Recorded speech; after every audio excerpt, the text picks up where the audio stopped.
কে বলেছে আমি রান্না করতে পারি না? তো দেখো আমি এক্ষুনি ম্যাজিকের মতন ম্যাগি বানিয়ে দেখিয়ে দেবো সবাইকে যে ম্যাগি কীভাবে বানাতে হয়।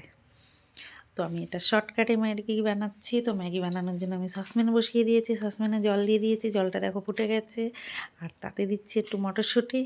আর মটরশুঁটিটা যতক্ষণ না সিদ্ধ হচ্ছে ততক্ষণ আমাকে মানে অপেক্ষা করতে হবে।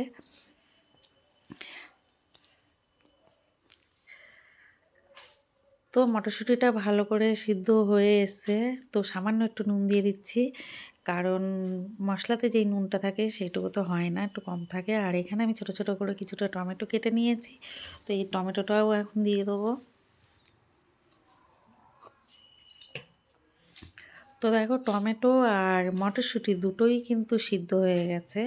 তো এবার আমি ম্যাগিটা গুঁড়ো করে রেখেছিলাম, সেই ম্যাগিটাকে দিয়ে দেবো। তো ম্যাগিটা দিয়ে দিলাম, দিয়ে এবার ভালো করে নেড়ে চেড়ে দেবো একটু।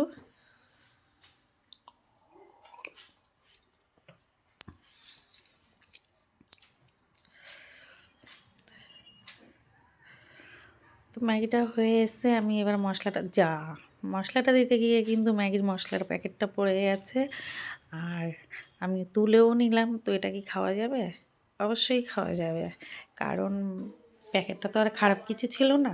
যাই হোক, আমি দিতে গিয়ে পড়ে গেছে, তো আমি তুলেও দিয়েছি। আর এখানে দেখো ম্যাগিটা হয়ে এসছে। তো দেখো কত সুন্দর কালার চলে এসছে ম্যাগিতে।